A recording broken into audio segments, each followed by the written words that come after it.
Cheikh, xam nga, le Sénégal, c'est un tout petit pays. Mais c'est un pays qui est extrêmement complexe.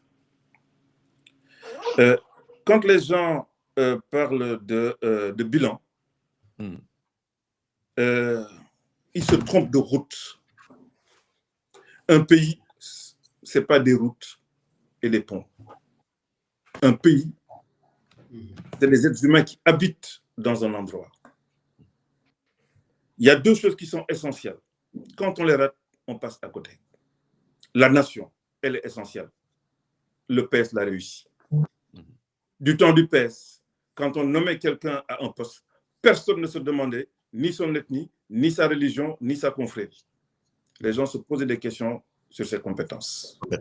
Nous avons créé un État organisé et debout, qui a été déstructuré par un processus d'agencialisation pour loger de la clientèle politique.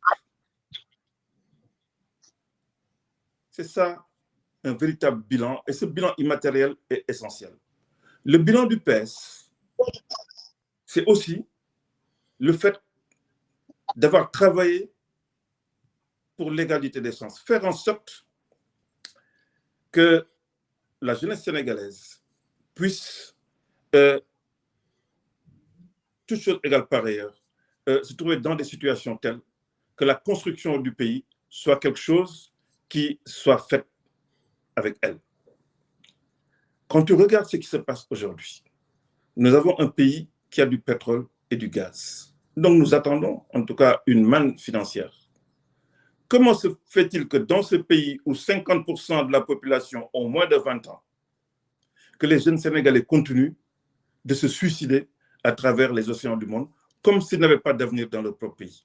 Ils ne se sentent même pas concernés parce que des hommes politiques, ils n'attendent absolument rien du tout. Et donc, nous, notre projet, c'est de replacer l'homme au centre de toutes nos actions. Léopold Sédar Senghor disait que l'homme est au début et à la fin de tout développement. Les infrastructures dont on parle, mais les infrastructures qu'il y avait en Irak, les infrastructures qu'il y avait en Syrie, les infrastructures qu'il y avait en Libye, le Sénégal n'a pas 10% de ces infrastructures-là. Ce sont des vastes champs de ruines. Parce qu'il n'y avait pas d'État et il n'y avait pas de nation. Il faut que les gens reviennent sur terre et qu'ils arrêtent de compter des ponts, des routes, etc.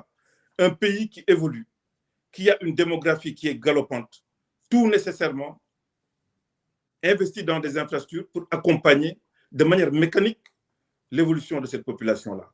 Nous connaissons que Djel Senker en 2000, xool ñu fa dëkkoon ci kër gi, xool en 2020 ñaata lañu, am na ñu fa jur ay doom, am na ñu màgg, mais dañuy toog di comparer këru tey bi ak këru 2000.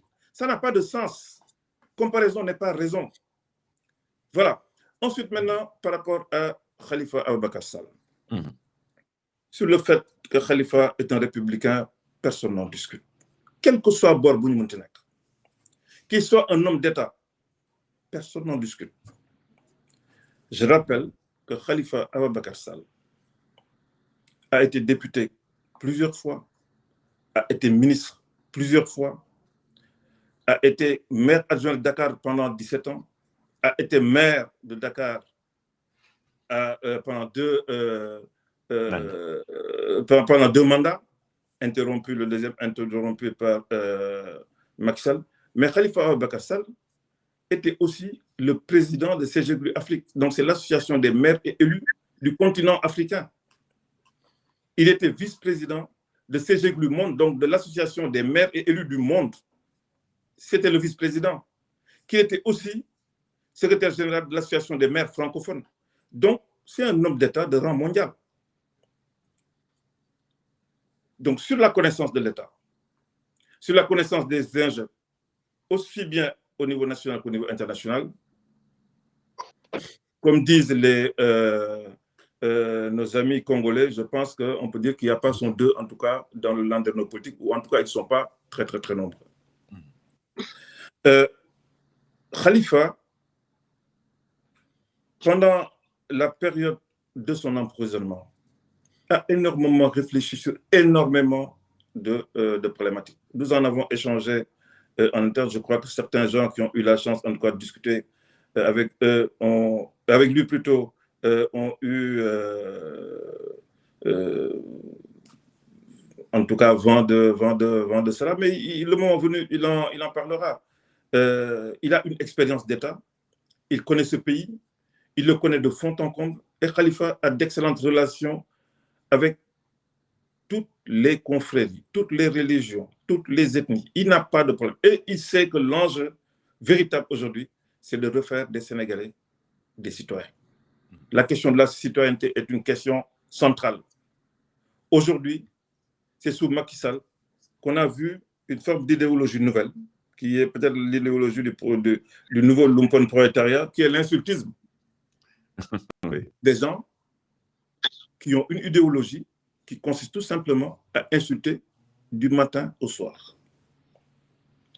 Lui-même les consacre parce qu'il y a un de ces insulteurs à qui il a donné le privilège d'avoir été interviewé par lui. Alors, il y a des journalistes de talent dans ce pays, mais qui l'ont dû rencontrer. D'une part, donc, tu as l'insultisme, et puis de l'autre, tu as cette espèce de climat de tension entretenu de manière permanente. Ben parlait de discours de caniveau. Mais qui parle de discours de caniveau dit aller rejoindre l'État. Je veux dire, la fête divers, l'État est au cœur aujourd'hui des faits divers au niveau du Sénégal. Depuis près de 3 ans, on nous parle de viol. Qui a vu le caleçon de celui-ci?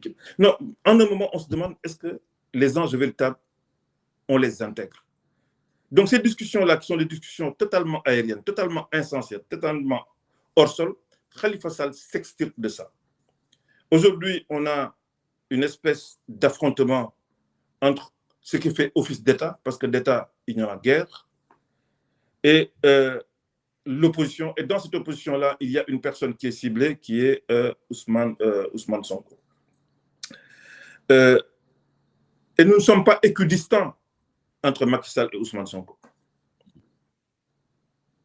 Nous considérons que le processus qui a été utilisé, quand je dis nous, c'est à la fois les khalifistes, c'est Khalifa Ababacar Sall, mais c'est aussi les Sénégalais, que ce qui a été fait pour éliminer Karim Wade, puis pour éliminer Khalifa Sall, c'est exactement le même process que Macky Sall veut utiliser pour éliminer Ousmane Sonko.